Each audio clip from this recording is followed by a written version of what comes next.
Hi everyone, welcome back to my channel. Thank you so much for joining me. In this video, I am going to photograph a monkey in space using this telescope.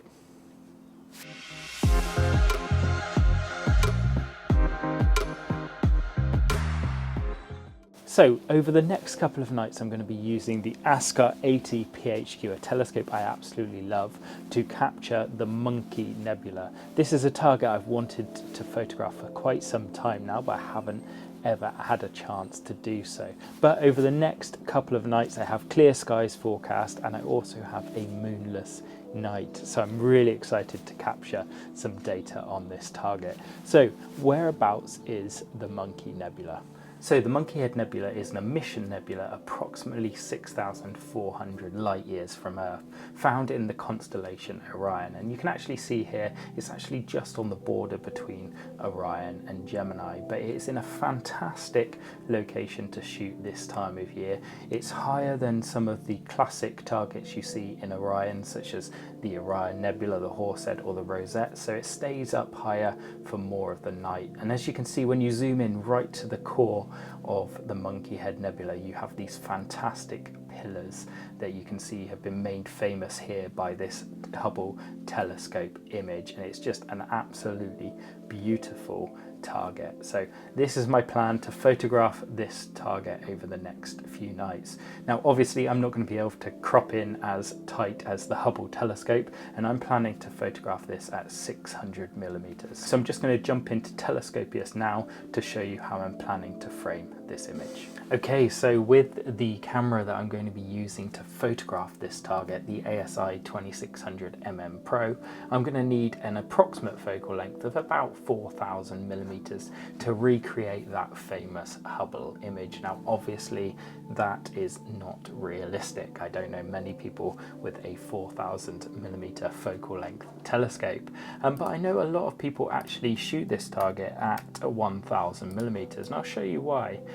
At that focal length, it looks really, really nice in frame. So it really fills the frame. It really makes the most of that nebula, and you should be able to get a really detailed shot. So I do have a couple of options. I could shoot it with my Edge HD8 with the reducer at 1400, and that I think would look really nice. So that again would really fill the frame, would have a nice close-up shot of the monkey head.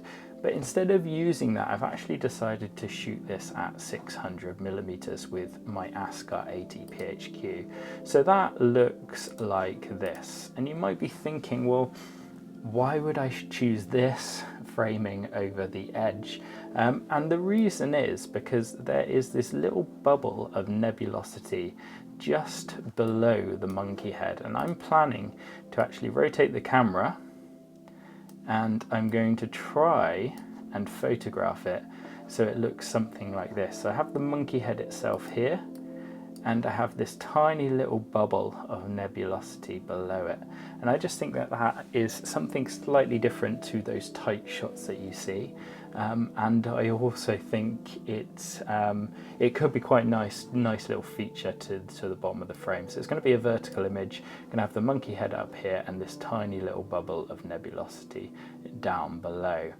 As you can see, the monkey head is actually really close to the jellyfish nebula. So something like the William Optics Red Cat that I have, if I rotate the camera back, would actually make a really nice image of the monkey head and the jellyfish in one frame. Maybe if I go slightly further like that and just frame that up, I think that that could be a really good image for this time of year. So maybe if I get time and I get a few more clear nights over the next couple of months while these two targets are nice and high, I might go back and revisit and try and photograph that.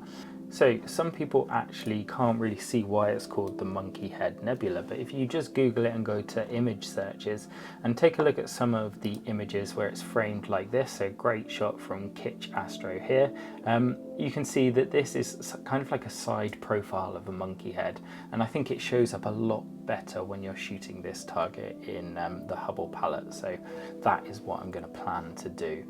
But when you see it this way around, it's a lot harder to see. It doesn't necessarily necessarily look like a monkey head, but when you see it where it's kind of like that side profile with the monkey looking to the right, it almost looks like a monkey head. So so that's the plan. Over the next few nights I'm going to try and capture as much data as I can.